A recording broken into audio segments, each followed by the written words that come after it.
I'm honored to welcome Delight Rogers. Delight, first of all, I love your name. What a beautiful name to remind yourself every day. I love it. It's a lot to live Delight up to is sometimes. what? Sorry, it's a lot to live up to on some days. Sure. The pressure of owning that. I love it though. What a beautiful name. Thanks. Delight's a mixed media artist. She lives in a small town in northern Ontario, Canada. And just a beautiful place where natural beauty just fuels her artistic spirit. She's deeply inspired by the magic of nature and her own imagination. I think there's so much beauty that we can find in nature. So I'm excited to hear more about that. Delight has been creating mixed media art and teaching for about the past 15 years. And through her art and art workshops, she guides others to find playful joy of mixed media art. Having experienced firsthand, like so many of us, I think the profound impacts of art on personal transformation. She is committed to sharing her creative process and integrated wellness practice to inspire positive change in others. Delight, we are really happy to have you. Thank you for joining us. Well, thank you. I'm so happy to be here. One of the questions that I like to ask everyone in this process is to share a little bit about how you came to understand that art and wellness went really well together and that there was some profound correlations between art making, mark making, and um, just personal transformation. Can you maybe share your own journey? Oh, for sure, because it was it was profound. So I have been doing mixed media art for 15 years, and up to about 2.5 years ago, it was my weekend. So I was teaching during the week, and I was sort of that was my me time. So it was self-care, it was regenerating, and that was my time dedicated to myself and to my art. But a couple of years ago, I had to stop teaching and take a medical leave with high levels of stress and anxiety from things that were going on in my world with my family. And so at that point, I was home full time, and I wasn't going out a lot. I wasn't able to. And I really dove very deeply into my art and my art making at that time. And the healing that I was able to get from it, and also the refuge. It's a great way to just sort of escape and let your mind focus in on something. And the power of it just seemed to grow the more I worked with it and the more I understood it. And yeah, it kind of took over for a while. At one point, I talked to my therapist about it and asked, like, can you be doing too much art? Can it become like a point where it's maybe unhealthy? But she assured me that we're okay, and that art it meets so many of our needs emotionally, and for our wellness, that it's one of those perfect things to do when you are struggling with different things, with mental health or anxiety, depression, grief. Yeah, that's a good question. I don't know that there is too much art. I would wonder when that point would be for me, when that point would actually hit. Maybe when I would stop interacting with anybody ever. That's probably a good point to say. Maybe you need to step out, but Yeah. just kind of maybe digging into that story a little bit more, maybe looking across your entirety of your art journey. I'm curious, maybe two questions. First of all, what does resiliency mean to you? What does that word mean for you? And secondly, how has art helped you cultivate that across your journey and thinking about, applying it into your daily life? Will you share a little bit more about that? Sure. So resiliency to me kind of it goes hand in hand with perseverance or um, grit, and just also that ability and the willingness to push through when things are difficult or uncomfortable, or you feel like you can't. And so with art, I mean, I would say most pieces of art for most artists have some point in their process where they're difficult. They're not going like you wanted them to. You don't like what's happening. You feel uncomfortable with them. You think they're ugly. You want to quit. Whatever you want to paint it over and start again. Whatever the thing is, We always have those feelings, almost always. We sometimes have those perfect experiences where that doesn't happen in a piece of art, but most of the time it does. And if you can push through it, and there's lots of different ways to do that, to restart your creativity, to block parts out, to just start playing on it and seeing what's happening. So you've got all those different ways that you can push through and apply that, or the perseverance or the resiliency. And then on the other side of it, there's these huge rewards, because if you do push through, you almost always have a better experience and a better piece of art. And often the struggles you had in the difficult phases, they add to the power and the meaning and the impact of your finished piece of art for yourself and probably for other people as well. So yeah, that's kind of how I see it, and that's how it applies to me for my art. Can you maybe share a piece of artwork that you I like, thought you might this ask me that. baby is ugly and I don't know how to fix it, and that you just really pushed and pushed until it came to a place where you feel proud of it? Hmm. I wish most of my art's in a gallery, but what can I show you? I'm gonna pull one down. If that's, I got one up here, I can pull down. Yeah.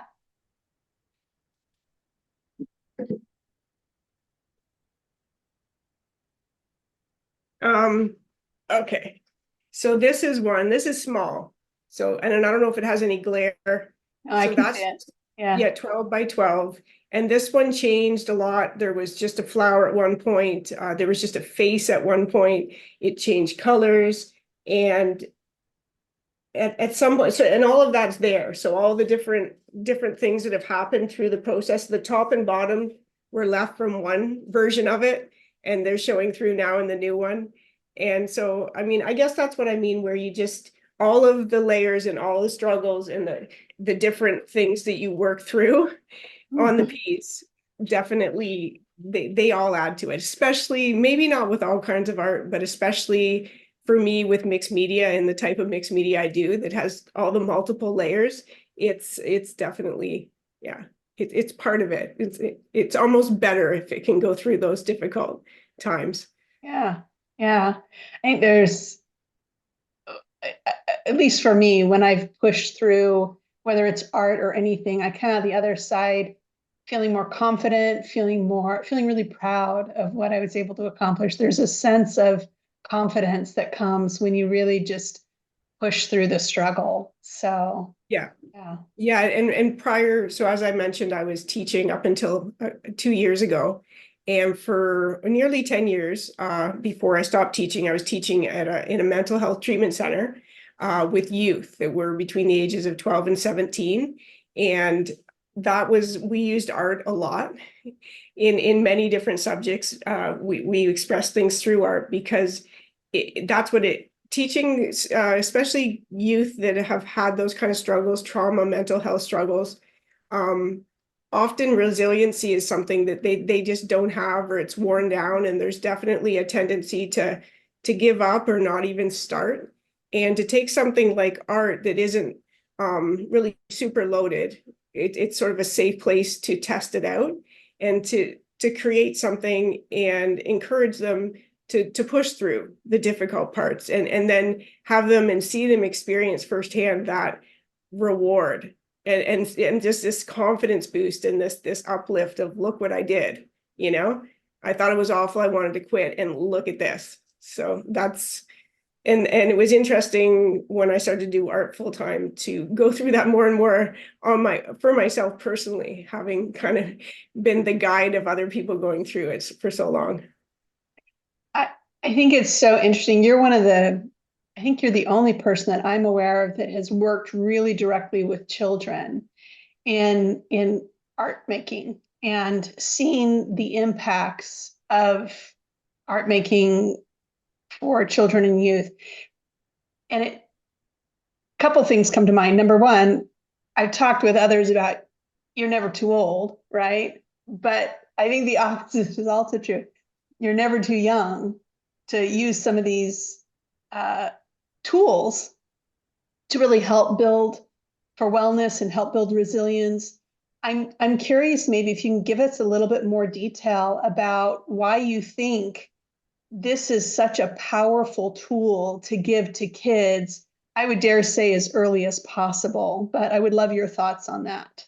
Yeah, early as possible for sure. And I mean, I think as really young people, art is definitely there, and it's given as a tool, and it's free and fun. And at some point along the way, for various different reasons, it's often just lost, it's given up, or it's changed.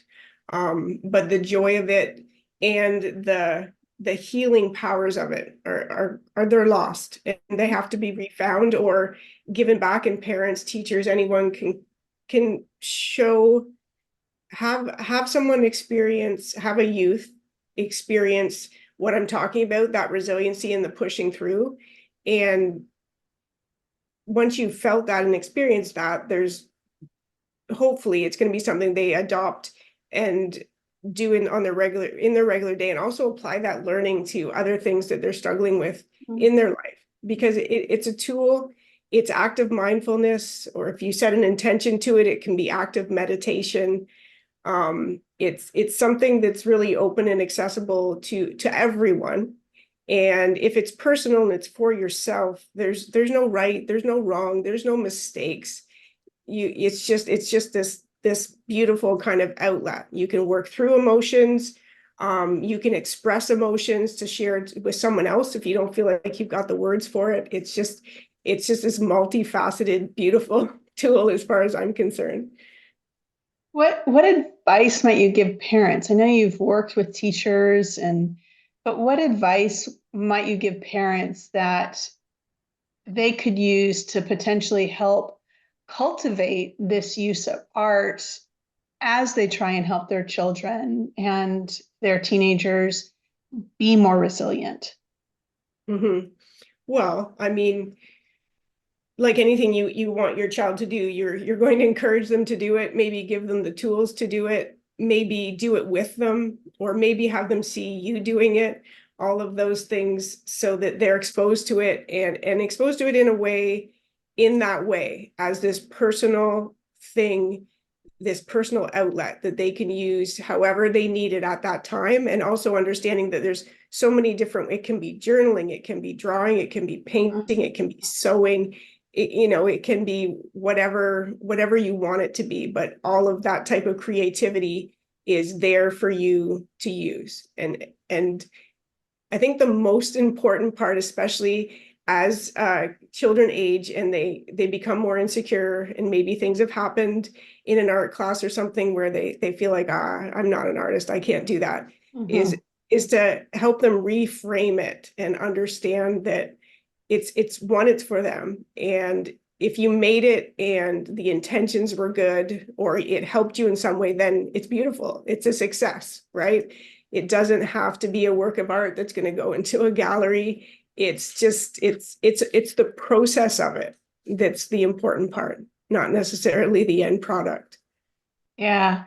And I think that's what a lot of people think. And I've had this conversation with a couple of different people, but I think that word art, is can feel very intimidating, because I think we do think gallery, museum, I get paid for it. I get, and it's so much more than that. It's so much more than that. And I think that's probably one of the themes that has come up over and over again is art is about the process. It's that art is a process, not a product. And I'm hearing that from you as well. Um, Absolutely. I know that art can be really personal and sometimes a really vulnerable experience. And as you're teaching, how do you approach teaching self-compassion and care through your workshops as you're helping people discover some of this? Um, Given that I'm teaching mixed media, collage art, and different types of mixed media, it lends itself really naturally to being very forgiving and being very open-ended, which So it makes it easy for me to introduce that idea that there's no rules, there's no right way, there's no right tool. Um, there's there's no mistakes. And with the mixed media layering that I do, you just add another layer, take something off, and or if you don't like acrylic paint, even we're using acrylic, you can remove some if you need to, no matter what. It's just, you just got to keep going. You got to feel the joy and the fun of it and just see what happens with no expectations. And I mean, I'm working with adults now, so there's definitely an understanding of that where they get it and they have their own struggles, but they're hearing it and they're able to kind of work through it. And most often, I mean, I would almost say always, there's that feeling at the end of, wow, that was actually just fun. Yeah. I Yeah. think sometimes we miss that, it's in the pressure in our own mind of what the product needs to be, just sitting back and enjoying the fun of it all. Hmm. That, and I think that comes as we remove, and I've used this word a couple of times, but the preciousness of the art, right? And just really allowing it to just be fun. And Yeah. sometimes I say it's just I just want to get paint on my hands. I don't even care what comes out of it. I just want to get paint on my hands. Um, I'm curious how, you talked a little bit about your journey, um, but I'm curious as what challenges you have overcome through art that's really helped to build your self-confidence, and it's leaned into the confidence side of, your transformational journey. I think a big part of that was sharing my art. Mm, I had been creating art for a long time, and people would come in my home and they would be kind of amazed by it, which I was amazed by them being amazed by it. But they're, this is amazing. This should be in a gallery.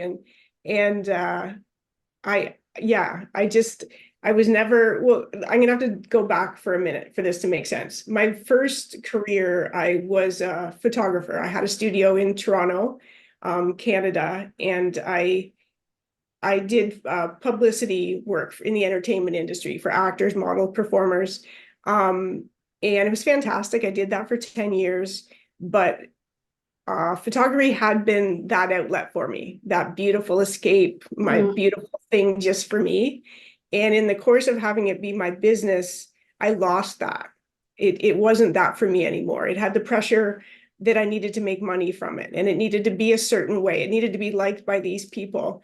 And it took me a long time, I want to say maybe 10 years, to come back to that joy in photography again, just the freedom that I had had. So when I became captivated and just making all this art, mixed media art, I was very afraid to put it out there. I didn't want it to be for anybody else. I didn't want it to be evaluated. I didn't want any pressure on it. I was so afraid that there would be pressure would get on it, and then it would lose that healing power. mhm. That is what I love about it.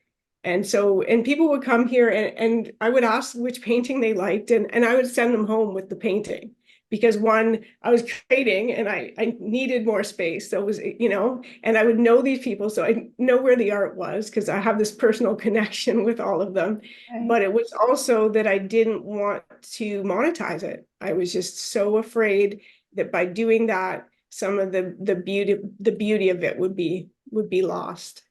So, long story, I'm coming back to the question you asked me now. So it took a lot of confidence to step out of that. It took a lot of bravery and building confidence since I stepped out of that. But that, just to have it put out there and have it evaluated, have it just being exposed, right? It's sort of, it's personal, it's putting it out there. And that was really difficult for me. But once I did it, and in the time since then, the personal growth I've had as a Mhm. result has been huge, because there's confidence in seeing it, having it received in different ways by different people, and people seeing what you understood in it, and to know that that's actually being conveyed and that the viewers getting that message as well, that's been really huge for me.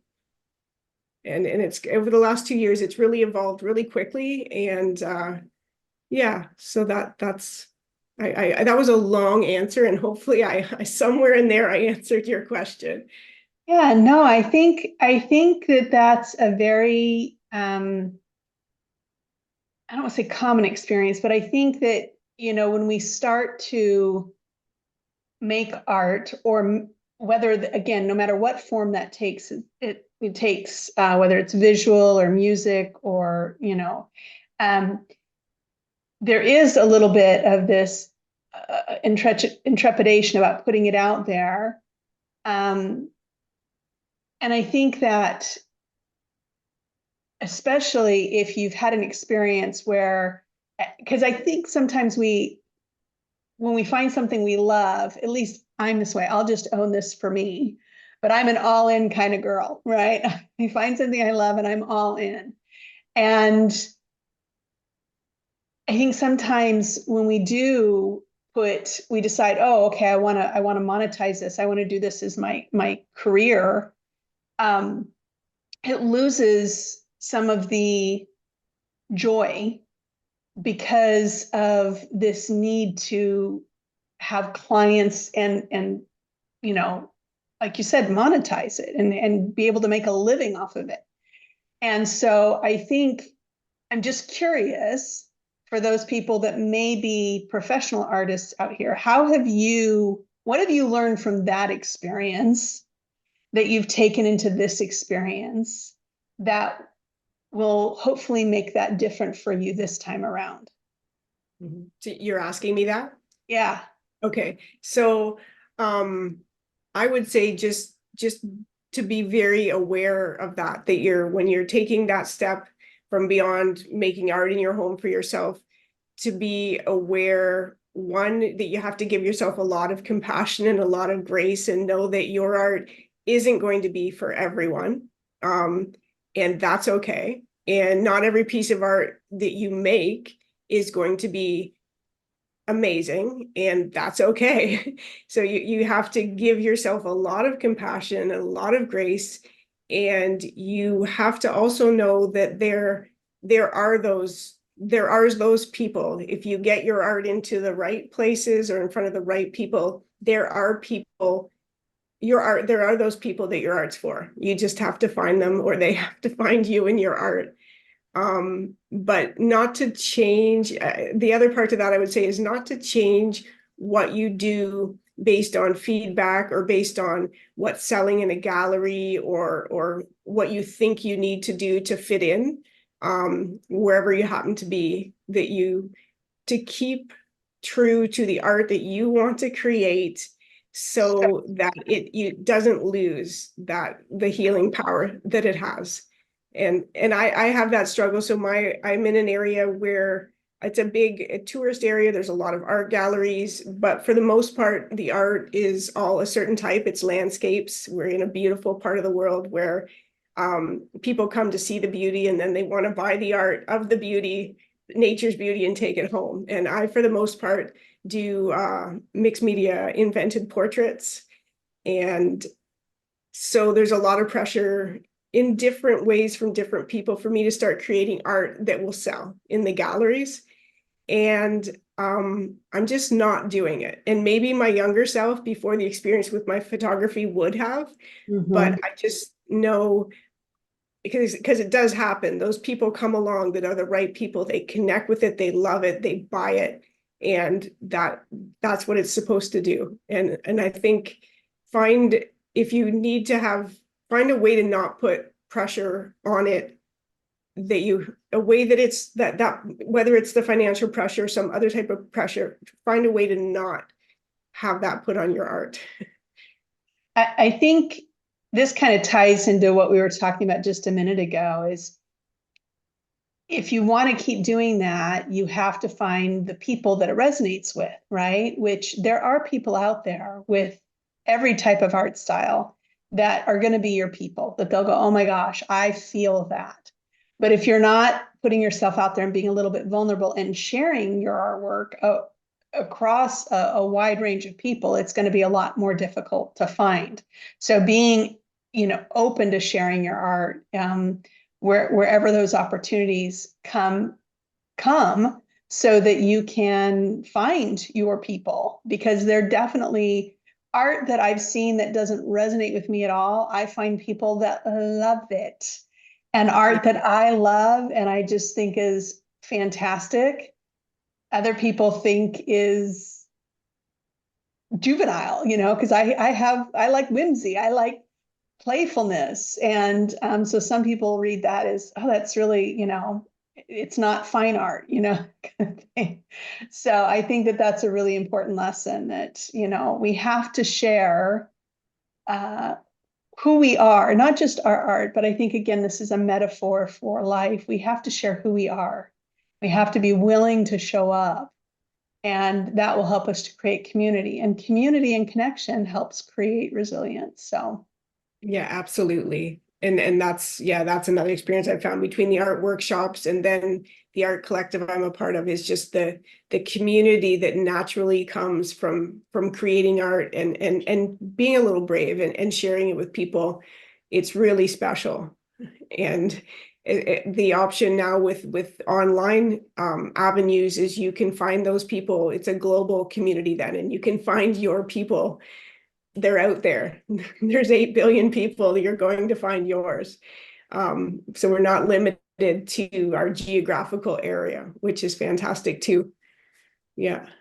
And I would say if you're making art and it makes you feel good, you're healing from it, you're using it as this personal tool, then let it just be that too. It doesn't have to be out, it doesn't have to go out there to be shared with other people. It doesn't have to go beyond you and you're making it. And if that's because it's so powerful, it's such a powerful healing tool that to me should take precedent over anything else to do with your art. yeah, Keep that pure. yeah, it really is powerful. I don't know that um, all the guests that I've been speaking to, it's amazing to me. That is absolutely a common thread. I'm curious what you're working on right now that you're really excited about. Um, do you mean to do with art workshops or art? Both, either art workshops or arts, something that's just really kind of taking this, staying excited about the work that you're doing. What are you working on right now?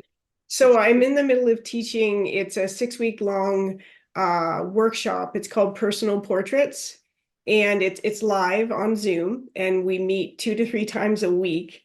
And we're going through just all the steps and it's very personal. So we're using our own, personal photos, personal paperwork, mementos, and we're building that all into the mixed media layers. And then I'm demonstrating a way that you can transfer your face onto the art, so not having to draw it freehand. And then so we're creating these portraits of ourselves that are full of all these meaningful, sentimental type things. And it's the second time I've done it live, and it's just this beautiful, beautiful process. And the community that's made continues on well beyond the workshop, and the things that are shared. I mean, I'm tear up almost every session because of different things that are shared. So that is very exciting to me. I mostly just feel honored and grateful that I've been able to do this. And I sometimes have to pinch myself. It's like I created this place, this special community where women from all over the world, and I keep it really small, so small, intimate group, but we're all there and having this really powerful experience together. And I'm the one who made this happen. So yeah, that feels pretty fantastic, and I'm very excited about that. That's very cool. I think about that in terms of, again, some of these elements, and what a beautiful place to practice a little self-compassion and care. That's when you're taking a portrait, and I'm not sure exactly what the course is about, but I can only imagine that how vulnerable that is to It put is. your picture and create something beautiful around your picture and your face and the level of, connection that has to happen and the level of vulnerability within that group. So I can completely understand why that is a place that you have a really beautiful connection with, a group of individuals that are experiencing something special, because that's a really vulnerable type of artwork when you're starting to put yourself literally in it, not even figuratively, but literally in it. So Yeah, it really is. And yeah, I think it's special. It's well, what I'm most excited about right now, that's for sure. that's amazing.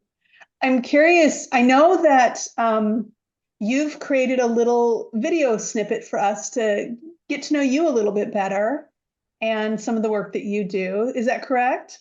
I did. So it's not long, it's just under 5 minutes. And I've showed, because my art and my art process is a little bit unique, at least I think it is. I've showed little clips of the different stages of how I create and the different layering processes. And throughout it, I did a voiceover that sort of explains what I'm doing and why I do it. And it also really dives a bit deeper into art as creative wellness and some of the creative rituals that you can do and that I do to make my art making process that much more of a wellness tool. I love that. We'll make sure that that gets played. But before I let you go, where can people find you? So the easiest place would be to find me on my website. So that's delightrogers.com. And from there, you can find my art. I've got an art and living blog. You can find my videos, my art workshops. It's all there. And you'll also find, I've got a free mixed media art workshop called Mini Muse Makers. That's a lot of fun. And you can access that there as well. And in addition, if you're not a creator or you're not sure you want to do that type of thing, I have a free PDF download that's 30 days of creative inspiration. That's a great one that could appeal to just about anybody. So you can find both those there as well. Well, I'm excited to go take a look at both of those. Thank you so much. Delight, thank you for being here with us. Thank you for your time. Thank you for your beautiful energy that you put into the world with your art, and just really appreciate you being here with us. Oh, thank you so much. I was thrilled to do it. It's something you can probably tell I love to talk about and I feel really deeply about. So just very happy to be a part of this. And thank you for including me.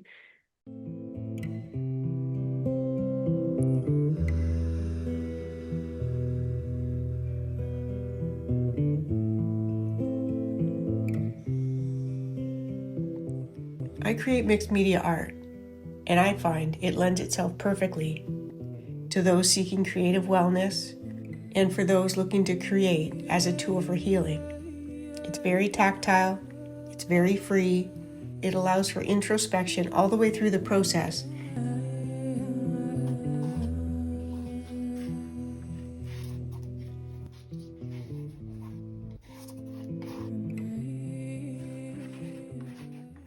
This is an excerpt from a poem, Desiderata, a favorite poem of mine. Beyond a wholesome discipline, be gentle with yourself. You are a child of the universe, no less than the trees and the stars. You have a right to be here, and whether or not it is clear to you, no doubt the universe is unfolding as it should. I like to use sentimental little scraps of paper, fabric, and other items to piece together things like these types of flowers. And they can be as simple or as intricate as you want them to be. They're a beautiful combination of painting, mark making, and collage. I like to use my hands to rip the papers, to make marks, and sometimes to apply the paint. The process itself feels very healing. It's definitely a form of active mindfulness or active meditation. You can set an intention ahead of time and keep it in your thoughts as you create.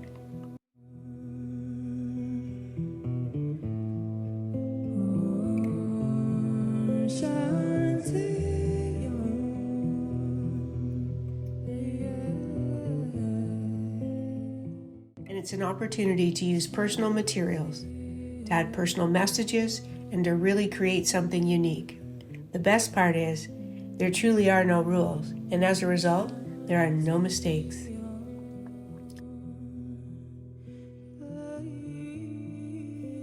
In mixed media art, taking things off, adding things on, covering things up, and pulling back layers to reveal what is underneath is all part of the fun. Creating like this is a restorative process in itself.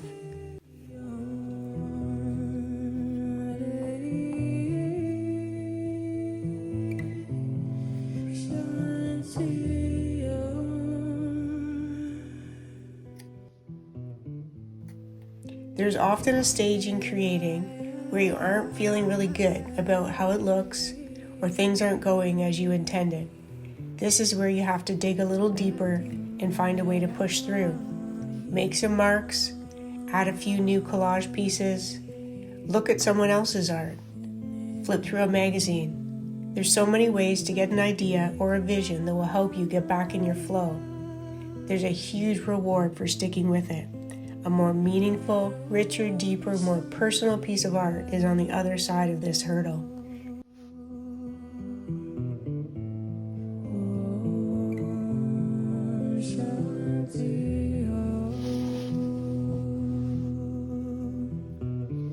Having some creative rituals surrounding your art-making process and your creative time can add to its power for healing and for self-care as well.